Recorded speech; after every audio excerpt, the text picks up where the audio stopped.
하나님께서 우리에게 주시는 말씀은 신약성경 누가복음 24장 5절에서 6절의 말씀입니다. 신약성경 누가복음 24장 5절에서 6절의 말씀, 신약성경 139쪽에 있습니다. 누가복음 24장 5절과 6절의 말씀을 봉독해 드리겠습니다. 여자들이 두려워 얼굴을 땅에 대니 두 사람이 이르되 어찌하여 살아있는 자를 죽은 자 가운데서 찾느냐? 여기 계시지 않고 살아나셨느니라. 갈릴리에 계실 때에 너희에게 어떻게 말씀하셨는지를 기억하라. 아멘. 하나님의 말씀입니다. 할렐루야. 오늘 예수께서 부활하신 부활주일입니다. 부활하신 주님이 주시는 기쁨과 소망이 교우들의 가정에, 특별히 오늘 함께 예배드리는 우리 자녀들 위해 넘치기를 간절히 기원합니다. 오늘 우리가 봉독한 누가복음의 말씀에는 부활의 메시지를 처음 들은 여성 제자들이 등장합니다. 부활의 새벽, 여성 제자들이 예수님의 시신의 발을 향유를 들고 주님의 무덤으로 찾아갔을 때 이 주님의 무덤을 찾아가는 여인들의 마음에는 걱정이 가득했습니다. 예수님이 묻힌 무덤 앞을 막고 있던 그 커다란 바위를 어떻게 치울고 주님의 시신에 향유를 바를지 걱정이 되었기 때문입니다. 그런데 주님의 무덤에 찾아간 여성들은 놀라운 일을 경험합니다. 무덤 입구를 막고 있던 바위가 이미 굴려져서 옮겨진 것을 발견했기 때문입니다. 무덤은 이미 열렸고 주님은 부활하셨습니다. 하나님은 앞서가시면서 하나님의 놀라운 일을 이미 이루셨습니다. 부활절 새벽에 빈 무덤에서 묵상하게 되는 이 메시지는 우리에게 큰 위로를 줍니다. 여러분, 우리도 이 여인들처럼 때로는 많은 일들로 염려하며 살아가지만 하나님은 우리를 앞서가시면서 우리를 위해 일해 주십니다. 하나님은 무덤의 돌을 옮겨주시고 부활의 역사를 우리의 삶에 이루어 주십니다. 오늘 부활절 예배를 드리는 우리도 삶에서 염려하고 있는 문제가 있습니다. 하지만 하나님께서 우리를 앞서가시며 하나님의 새 일을 이루어 주시는 은혜를 풍성히 경험하시기를 기원합니다. 그런데 부활의 새벽에 하나님께서 이루어 놓으신 일은 우리의 삶에 있는 염려 정도의 작은 일이 아닙니다. 하나님은 우리의 삶에서 가장 중요한 문제를 해결해 놓으십니다. 바로 죽음의 문제입니다. 빈 무덤에 들어간 여성들은 천사 둘이 전해주는 소식을 듣습니다. 어찌하여 살아있는 자를 죽은 자 가운데서 찾느냐? 여기 계시지 않고 살아나셨느니라.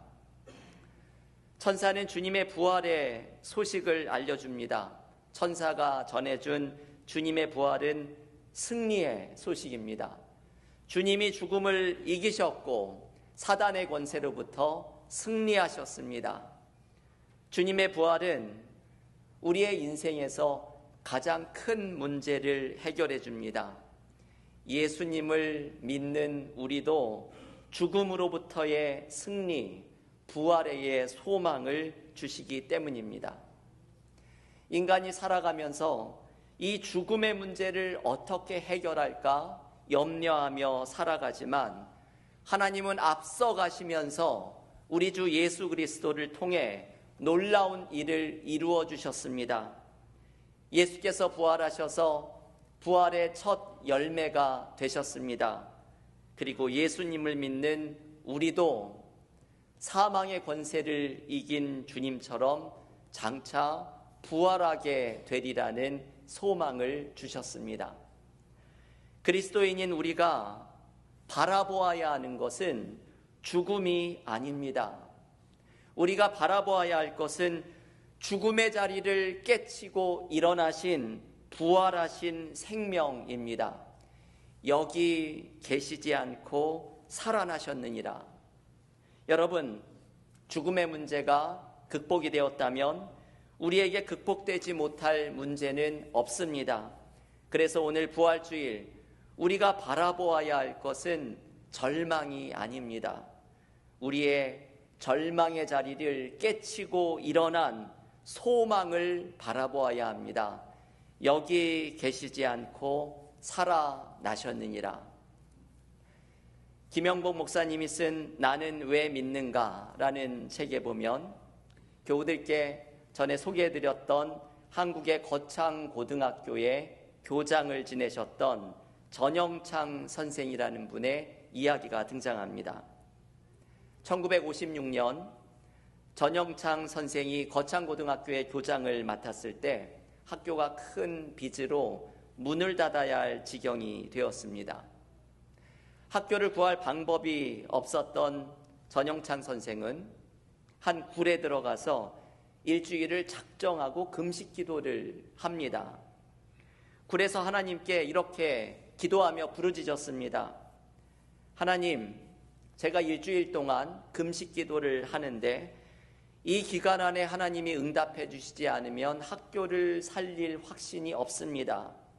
하나님이 만약에 응답해 주시지 않는다면 제가 나가서 신문에다가 하나님은 안 계시다라고 크게 광고를 내겠습니다. 거의 협박 수준의 기도를 드린 것이죠. 그런데 이렇게 간절하게 부르짖었지만 일주일이 다 될 때까지 아무런 응답이 없었습니다.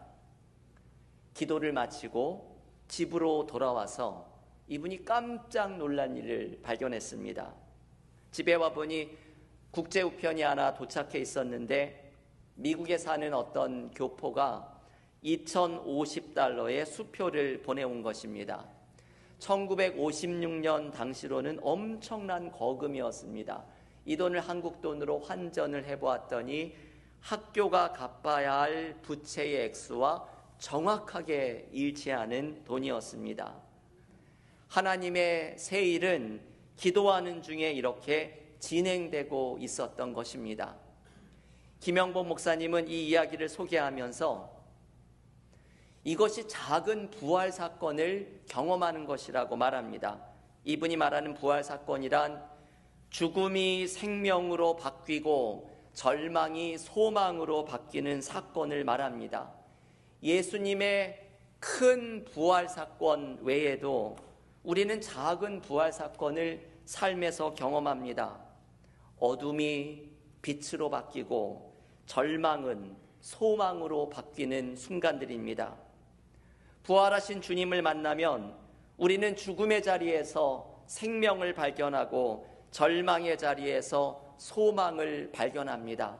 오늘 누가복음이 주는 이 메시지를 들으십시오. 여기 계시지 않고 살아나셨느니라. 여기 계시지 않고 살아나셨느니라. 오늘 부활주일에 우리가 바라보아야 하는 것은 여기 계시지 않는 그 죽음의 자리가 아닙니다.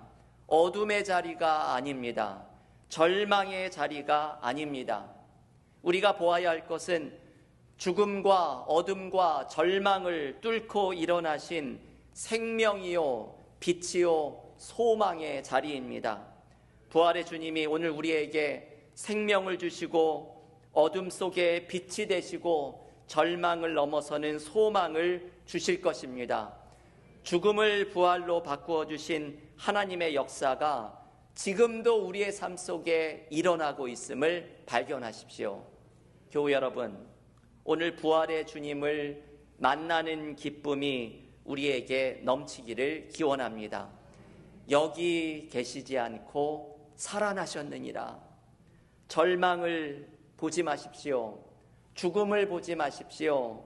우리의 죽음과 절망을 생명과 소망으로 바꾸어 주신 부활의 주님을 바라보십시오. 무덤의 돌은 열렸습니다. 주님은 부활하셨습니다. 오늘 부활주일 우리를 위해 부활하신 주님이 주시는 생명의 약속, 부활의 소망을 믿음으로 굳게 붙드는 그리스도인들이 모두 되시기를 주님의 이름으로 간절히 축원합니다.